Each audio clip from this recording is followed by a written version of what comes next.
नमस्कार. आज आपण इयत्ता 12वी अर्थशास्त्र या विषयातील पहिला घटक सूक्ष्म आणि स्थूल अर्थशास्त्राचा परिचय हा अभ्यासणार आहोत. अर्थशास्त्रातील हा पहिला चॅप्टर आहे. आपण मागच्या वर्षी अर्थशास्त्रातील मूलभूत संकल्पना 11वीला हा पहिला पाठ अभ्यासलेला. त्यामध्ये आपण अर्थशास्त्र म्हणजे काय ही संकल्पना अभ्यासलेली. अर्थशास्त्र हे एक सामाजिक शास्त्र आहे. अर्थशास्त्राला इंग्रजीमध्ये इकॉनॉमिक्स म्हणतात आणि ग्रीक आयकोनोमिया या शब्दापासून अर्थशास्त्र हा शब्द आलेला आहे. आयकोनोमिया म्हणजेच याचा मराठी अर्थ कौटुंबिक व्यवस्थापन असा आहे. पॉल सॅम्युएल्सन यांनी अर्थशास्त्राचं वर्णन करताना म्हटले की अर्थशास्त्र हे सामाजिक शास्त्रांची राणी म्हणून ओळखले जाते. अर्थशास्त्र हे मानवाच्या आर्थिक वर्तणुकीच्या अभ्यासाशी निगडित आहे. या शास्त्रातून मानव आपल्या अमर्याद गरजा मर्यादित साधनांद्वारे कशा पूर्ण करतो हे हाताळले जाते. लिओनेल रॉबिन्स यांच्या व्याख्येनुसार अर्थशास्त्र म्हणजे अमर्याद गरजा आणि मर्यादित परंतु दुर्मिळ व पर्यायी उपयोगाची साधने यांचा मेळ घालताना करण्यात येणाऱ्या मानवी वर्तनाचा अभ्यास होय. मानवाच्या अमर्याद गरजा असतात. उदाहरणार्थ अन्न, वस्त्र, निवारा, आरोग्य, शिक्षण इत्यादी. आता या अनेक गरजा पूर्ण करण्यासाठी मानवाजवळ दुर्मिळ साधने आहेत. या साधनांमध्ये मी उदाहरण घेते की पैशामार्फत मानव अनेक गरजा पूर्ण करत असतो.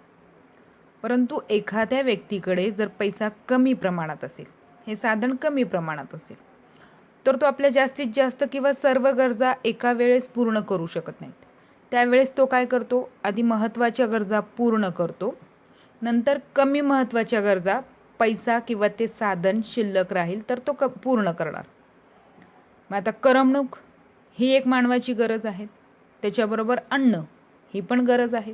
पण या दोन्हीमध्ये तो आधी महत्त्वाची गरज म्हणून अन्नाची निवड करणार. म्हणजे मानव काय करत असतो? आपल्या गरजा आणि उपलब्ध साधने यांचा मेळ घालतो. हे जे मानवी वर्तन आहे त्याचा अभ्यास अर्थशास्त्रामध्ये केला जातो.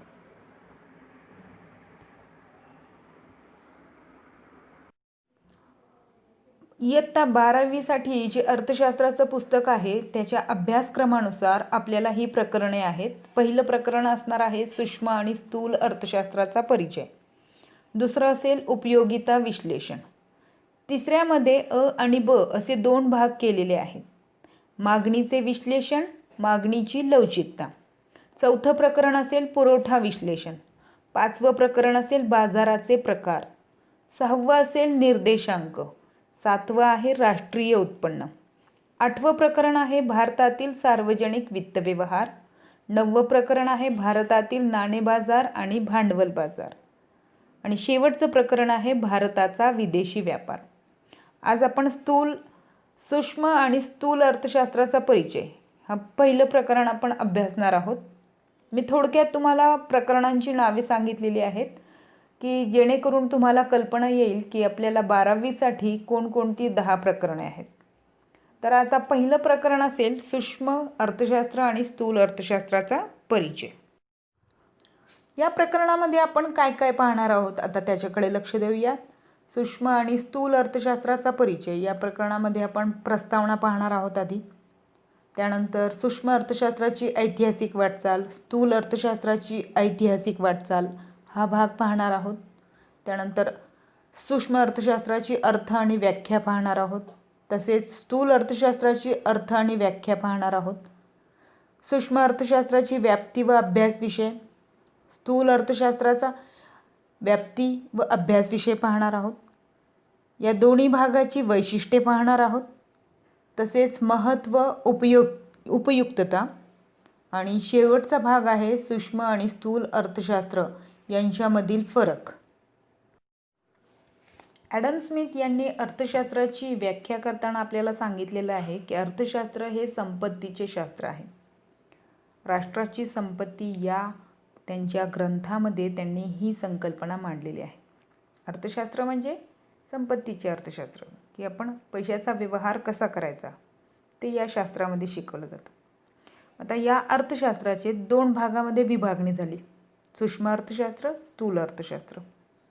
मग सूक्ष्म अर्थशास्त्र यालाच ग्रीक भाषेमध्ये मायक्रोज असं म्हटलं जातं. त्याचं ग्रीक भाषेमध्ये जेव्हा उच्चार आलेला तेव्हा त्याचं स्पेलिंग होतं MIKROS, मायक्रोज असं म्हटलं जातं. त्यानंतर इंग्रजीमध्ये मायक्रो झालेलं आहे, MICRO. या ग्रीक भाषेतील मायक्रोज म्हणजेच काय, तर लहान घटक. सूक्ष्म अर्थशास्त्र म्हणजे लहान घटक. आणि त्याच्याच विरुद्ध बाजूला म्हणजे त्याचा जो दुसरा भाग आहे स्थूल अर्थशास्त्र, त्याला ग्रीक भाषेमध्ये मॅक्रोज म्हटलं जातं, MAKROS. हे स्पेलिंग या ठिकाणी मी दाखवलेलं नाही आहे तिथे. तर इंग्लिशमध्ये मॅक्रोज म्हणतात, MACROS, मॅक्रोज. तर स्थूल अर्थशास्त्र यालाच मॅक्रोज म्हणतात. त्याचा अर्थ होतो मोठा घटक म्हणजेच ॲग्रिगेट. याच्यामध्ये सर्व घटकांचा अभ्यास केला जातो किंवा मोठ्यातल्या मोठ्या घटकाचा अभ्यास केला जातो. आणि सूक्ष्म अर्थशास्त्रामध्ये लहानातील लहान घटकाचा अभ्यास केला जातो. सूक्ष्म अर्थशास्त्रामध्ये एका ग्राहकाचा, एका उद्योजकाचा किंवा एका कंपनीचा, एका उद्योगाचा, एखाद्या वस्तूच्या किमतीचा, एखाद्या विक्रेत्याचा, एक या घटकाचा किंवा लहानात लहान घटकाचा सूक्ष्म अर्थशास्त्रामध्ये अभ्यास केला जातो. या ठिकाणी एखाद्या व्यक्तीची वैयक्तिक मागणी किती आहे, त्या व्यक्तीची एखाद्या वैयक्तिक विक्रेत्याचा पुरवठा किती आहे, किंवा मग एखाद्या वस्तूची किंमत किती आहे बाजारामध्ये, या गोष्टींचा अभ्यास कुठे होत असेल, एखाद्या व्यक्तीची गुंतवणूक किती आहे, एखाद्या व्यक्तीची बचत किती आहेत, या एका व्यक्तीचा अभ्यास किंवा छोट्या घटकाचा अभ्यास जर कुठे होत असेल तर तो होतो सूक्ष्म अर्थशास्त्रामध्ये. सूक्ष्म अर्थशास्त्र काय आहे ते आपण पाहणार आहोत, त्याची व्याख्या पाहणार आहोत. पण थोडक्यात जर सांगायचं असेल तर एका घटकाचा अभ्यास या ठिकाणी केला जातो. त्याच्या नेमकं उलटं स्थूल अर्थशास्त्रामध्ये अनेक ग्राहकांचा अभ्यास स्थूल अर्थशास्त्रामध्ये केला जातो. म्हणजे फक्त एका ग्राहकाचा अभ्यास या ठिकाणी केला जात नाही, अनेक उद्योगांचा या ठिकाणी अभ्यास केला जातो. म्हणजे संपूर्ण देशाची अर्थव्यवस्था काय आहे ते स्थूल अर्थशास्त्रामध्ये पाहिलं जातं. त्या संपूर्ण देशामध्ये सगळ्या देशाची एकूण बचत किती आहे, एकूण गुंतवणूक किती आहेत, एकूण मागणी किती आहे, एकूण पुरवठा किती आहे, हे स्थूल अर्थशास्त्रामध्ये पाहिलं जातं. स्थूल अर्थशास्त्र आणि सूक्ष्म अर्थशास्त्र हे जे आपण पाहतोय आज, ह्या 2 घटकांमध्ये अर्थशास्त्राची जी विभागणी झालेली आहे, ही विभागणी सर रॅग्नर फ्रिश या अर्थतज्ज्ञाने केलेली आहे. 1933 मध्ये त्यांनी ही संकल्पना मांडलेली आहे. या अर्थशास्त्राचे 2 विभागामध्ये विभागणी त्यांनी 1933 मध्ये केलेली आहे. ओस्लो विद्यापीठामध्ये त्यांनी ही संकल्पना मांडलेली आहेत आणि त्याच्या पुढे ही संकल्पना रूढ होत गेली. या ठिकाणी तुम्ही रॅग्नर फ्रिश यांची इमेज किंवा त्यांचं चित्र या ठिकाणी PPTमध्ये तुम्ही पाहू शकता. त्यांनी या ठिकाणी रॅग्नर फ्रिश यांनी ही संकल्पना मांडलेली आहे. आपल्या या 12वीच्या पुस्तकामध्ये तुम्हाला माहिती देताना त्या ठिकाणी प्रकरणामध्येच तुम्हाला माहीत आहे का हा एक भाग येणार. तुम्हाला माहीत आहे का याचा अर्थ तुम्हाला ही गोष्ट माहिती पाहिजे. तुमचं नॉलेज, तुमचं ज्ञान वाढवण्यासाठी त्यांनी काही थोड्या बाबी या ठिकाणी स्पष्ट केलेल्या आहेत. त्या ठिकाणी त्यांनी लिहिलेलं आहे त्याच्यासाठी तुम्हाला माहीत आहे का, म्हणजे हे तुम्हाला माहिती पाहिजे म्हणून दिलेली ती माहिती. त्याच्याशिवाय तुम्हाला हे माहीत हवं असं देखील एक कॉलम दिलेला आहे. तुम्हाला माहीत हवं, मग ते तुम्हाला माहिती पाहिजे, कारण की त्याच्यावर तुमच्या प्रकरणानुसार, तुमच्या या पाठ्यपुस्तकानुसार तुम्हाला त्याच्यावर प्रश्न विचारले जाणार आहेत. त्याच्यावर वस्तुनिष्ठ प्रश्न तयार केलेले असेल. मग ज्या ठिकाणी तुम्हाला दिसेल की तुम्हाला माहीत हवं असं हेडलाईन ज्या ठिकाणी असेल त्याचा अभ्यास तुम्ही पुरेपूर केलाच पाहिजे. आणि तुम्हाला माहीत आहे का असा प्रश्न असेल तर ते नॉलेजसाठी तुम्ही त्या ठिकाणी ते, परंतु प्रश्न उत्तराची तयारी करण्यासाठी तुम्हाला माहीत हवं असं असेल तर त्याची तयारी तुम्ही चांगल्या प्रकारे केली पाहिजे. मग आता रॅग्नर फ्रिश यांच्याबद्दल तुम्हाला थोडीफार माहिती दिली गेली पाहिजे. याच्यासाठी पुस्तकामध्ये त्यांच्याबद्दल माहिती दिलेली आहेत. पाहूयात आपण.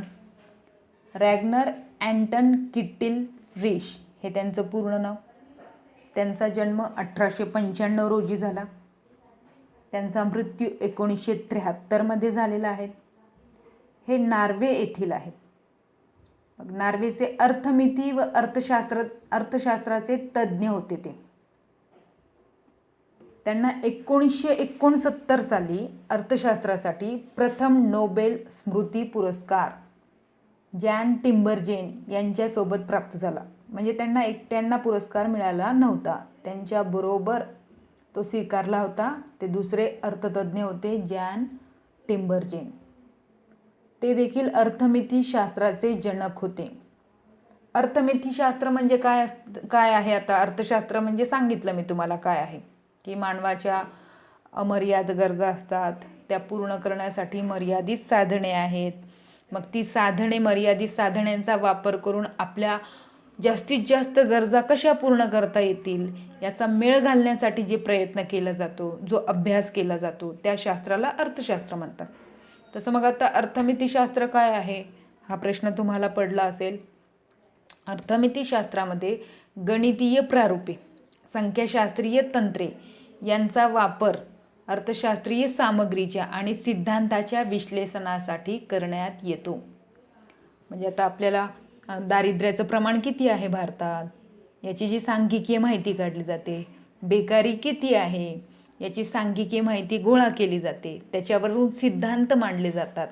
मग हे सगळं करण्यासाठी कोणत्या शास्त्राची मदत होते? ते गणितीय स्वरूपामध्ये संख्यांमध्ये जे तंत्रांचा वापर करून माहिती मांडली जाते ते असतं अर्थमिती.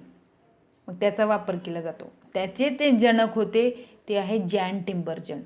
आणि इयत्ता 11वीमध्ये आपण वेगवेगळ्या अर्थतज्ज्ञांची माहिती घेतलेली पहिल्या प्रकरणामध्ये. त्यामध्ये Adam Smith, Alfred Marshall, Lionel Robbins यांच्या अर्थशास्त्राच्या व्याख्या अभ्यासलेल्या. चाणक्यपासून आपण वेगवेगळ्या अर्थतज्ज्ञांची माहिती 11वीच्या पहिल्या प्रकरणामध्ये घेतली होती. त्यामध्ये आपण शिकलेलो की सनातनवादी अर्थतज्ज्ञ कोणत्या शतकात आलेले आणि कोणकोणते अर्थतज्ज्ञ होते. सनातनमध्ये कोणते होते, नवसनातनवादी कोणते होते, ते 19व्या आणि 20व्या शतकामध्ये होते.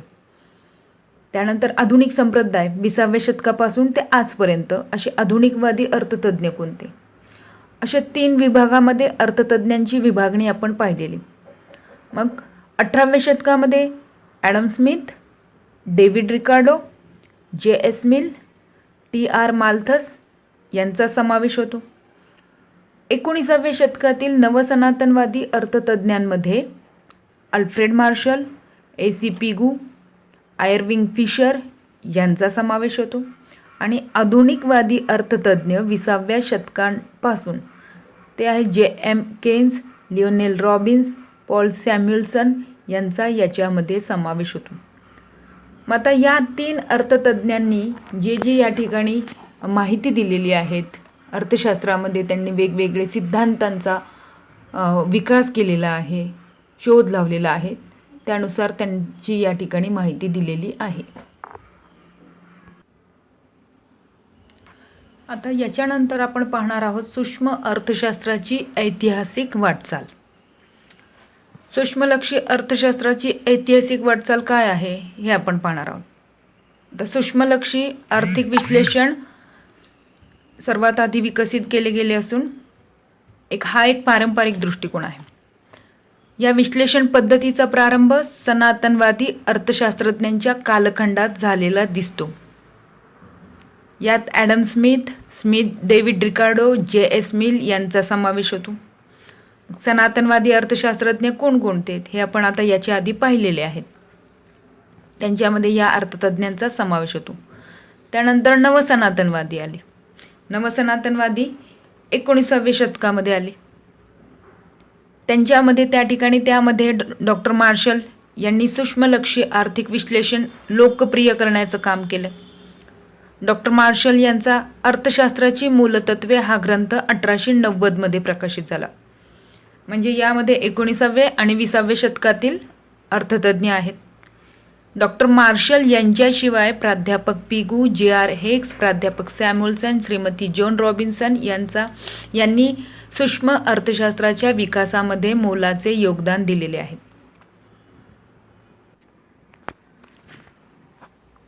आता यानंतर बघा, ऐतिहासिक वाटचालीमध्ये सूक्ष्मलक्षी अर्थशास्त्राची जी वाटचाल आहे ती या ॲडम स्मिथ या PPTमध्ये बघा. ॲडम स्मिथ त्यांनी 1776मध्ये राष्ट्राची संपत्ती हा ग्रंथ लिहिलेला. ॲडम स्मिथ हे अर्थशास्त्राचे जनक आहेत. त्यांनी सूक्ष्म अर्थशास्त्रावर जास्तीत जास्त भर दिलेला होता. त्यांच्याबरोबरच डेव्हिड रिकार्डो, J.S. मिल हे अर्थतज्ञांनी देखील सूक्ष्म अर्थशास्त्र या विषयाला प्राधान्य दिलेले आहे. ऐतिहासिक वाटचालीनुसार पाहिलं तर सूक्ष्म अर्थशास्त्राचा उल्लेख आधी झाला, त्यानंतर स्थूल अर्थशास्त्राचा उल्लेख नंतर झाला. आता स्थूल अर्थशास्त्राची ऐतिहासिक वाटचाल पाहताना या ठिकाणी सूक्ष्म अर्थशास्त्राच्या उत्क्रांती होण्याअगोदर स्थूल अर्थशास्त्र हा दृष्टिकोन अस्तित्वात होता. भलेही त्याचं स्थूल अर्थशास्त्र असा उल्लेख न करता त्याच्याबद्दल माहिती मांडलेली नसेल तरी तो दृष्टिकोन सूक्ष्म अर्थशास्त्राच्या आधी अस्तित्वात होता. 16व्या-17व्या शतकामध्ये व्यापारवादी विचारवंतांनी राष्ट्रीय उत्पन्न आणि संपत्ती या संकल्पनेचे विश्लेषण केलेले आहेत. इंग्रज व्यापारवादी विचारवंत जे होते, म्हणजेच इंग्रज व्यापाऱ्यांचा गट जो होता, त्यांनी राष्ट्रीय उत्पन्न आणि संपत्ती या संकल्पनेचे विश्लेषण केलेले आहे 16व्या आणि 17व्या शतकात. आणि आपण सनातनवादी जे पाहतोय अर्थतज्ञ ते 18व्या शतकापासून आलेले आहेत. म्हणजे 18व्या शतकाच्या आधी 16व्या आणि 17व्या शतकामध्ये स्थूल अर्थशास्त्र विषयी माहिती मांडलेली आहेत. राष्ट्रीय उत्पन्न आणि राष्ट्राची संपत्ती हे समग्र गोष्टी झालेल्या आहेत, त्या समग्र विचार झालेला आहे. तो हा भाग स्थूल अर्थशास्त्रामध्ये येतो. त्याच्यानंतर 18व्या शतकामध्ये निसर्गवादी विचारवंतांनी सुद्धा, म्हणजे फ्रेंच विचारवंत होते, त्यांनी देखील राष्ट्रीय उत्पन्न आणि राष्ट्रीय संपत्ती या संकल्पनेचे विश्लेषण केलेले आहेत. तसेच शासनाला ज्या शिफारशी त्यांनी केल्या व त्यांनी धोरणे सुचवली ती स्थूल अर्थशास्त्राच्या आधारावर होती. तसेच सनातनवादी अर्थशास्त्रज्ञ प्राध्यापक ॲडम स्मिथ, प्राध्यापक रिकार्डो, J.S. मिल यांनी देखील या ठिकाणी त्यांचे विचार स्थूल अर्थशास्त्रासाठी मांडलेले दिसून येतात. म्हणजे थोडक्यात सनातनवादी जे अर्थतज्ञ होते Adam Smith, David Ricardo, J.S. Mill यांनी या ठिकाणी सूक्ष्म अर्थशास्त्राची संकल्पना मांडण्याबरोबरच त्यांनी त्या दृष्टिकोनातून आधीच समग्र लक्षी विश्लेषण मांडलेले आहेत, ज्याच्यामध्ये राष्ट्रीय उत्पन्न आणि राष्ट्रीय संपत्ती याची चर्चा केलेली होती. त्यांचा तो दृष्टिकोन त्यांनी मांडलेला होता. त्यांच्या सूक्ष्मलक्षी आर्थिक विश्लेषणाने 1930च्या जागतिक महामंदीपर्यंत अर्थशास्त्राच्या जगात राज्य केले. जागतिक महामंदीनंतर म्हणजे 1930 नंतर लॉर्ड जॉन मेनार्ड केन्स यांचे पैसा, व्याज व रोजगार विषयक सामान्य सिद्धांत हे प्रसिद्ध पुस्तक 1936मध्ये प्रकाशित झाले. लॉर्ड केन्स यांनी आर्थिक समस्यांचा अभ्यास समग्रलक्षी विश्लेषण पद्धतीने केला.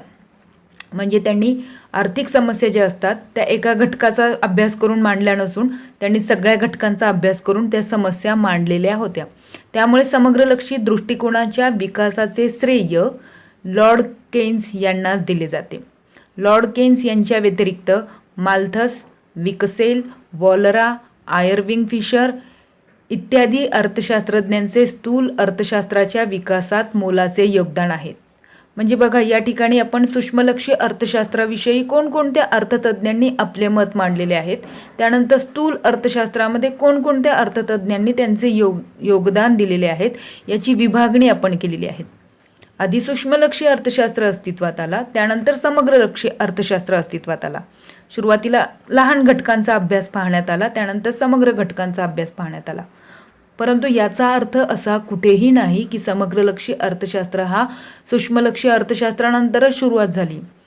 तो समग्रलक्षी दृष्टिकोन सूक्ष्मलक्षी दृष्टिकोनापेक्षा आधी मांडण्यात आलेला आहे. त्याचा पुरावा म्हणून राष्ट्रीय संपत्ती, राष्ट्रीय उत्पन्न या संकल्पना पूर्वी मांडल्या होत्या, हे आपण या ठिकाणी पाहिलेले आहेत.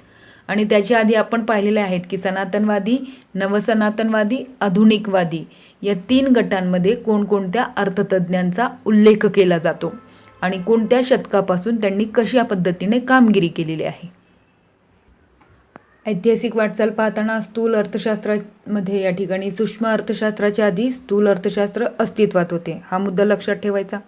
16व्या व 17व्या शतकामध्ये व्यापारवादी विचारवंत म्हणजे इंग्रजी व्यापार लोकांचा गट, त्यांनी राष्ट्रीय उत्पन्न, राष्ट्रीय संपत्ती या संकल्पना मांडलेल्या, तो दृष्टिकोन मांडलेला. त्यानंतर 18व्या शतकात निसर्गवादी विचारवंत, फ्रेंच विचारवंत, त्यांनी राष्ट्रीय उत्पन्न, राष्ट्रीय संपत्ती या संकल्पना मांडल्या, तो दृष्टिकोन मांडला आणि तसेच शासनाला त्याबद्दल शिफारशी केल्या, त्याबद्दल धोरणे मांडलेली होती 18व्या शतकामध्ये. ऐतिहासिक वाटचाल पाहताना आपल्याला काही गोष्टी लक्षात ठेवायच्या आहेत.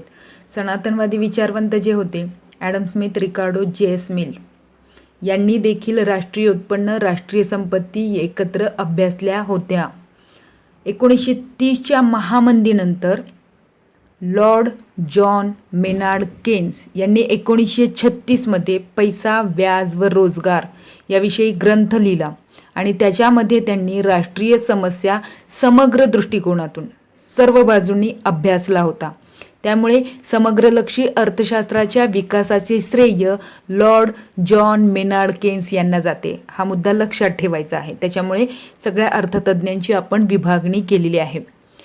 लॉर्ड केन्स यांच्याबरोबरच माल्थस, विक्सेल, वॉलरा, फिशर या अर्थतज्ज्ञांचा देखील समग्रलक्षी अर्थशास्त्र, स्थूल अर्थशास्त्राच्या विकासामध्ये हातभार लागलेला होता. सूक्ष्म अर्थशास्त्राचा अर्थ. सूक्ष्म म्हणजे वस्तूचा लहान भाग किंवा हिस्सा होय. सूक्ष्म अर्थशास्त्र राष्ट्रीय अर्थव्यवस्थेच्या लहान भागाशी संबंधित आहे. सूक्ष्म अर्थशास्त्रात वैयक्तिक उपभोक्ता, वैयक्तिक उत्पादक किंवा पेढी, विशिष्ट वस्तूंची किंमत किंवा घटकाची किंमत यासारख्या वैयक्तिक घटकांच्या आर्थिक क्रिया व वर्तनाचा अभ्यास केला जातो. सूक्ष्म अर्थशास्त्राचा अर्थ सांगताना या ठिकाणी सूक्ष्म म्हणजे लहान भाग असतो आणि अर्थशास्त्रामध्ये राष्ट्रीय अर्थव्यवस्थेच्या लहान लहान भागांशी तो संबंधित आहे. यामध्ये एका व्यक्तीचा, एका घटकाचा अभ्यास, त्याच्या वर्तनाचा अभ्यास सूक्ष्मलक्षी अर्थशास्त्रामध्ये केला जातो असे सांगितलेले आहे.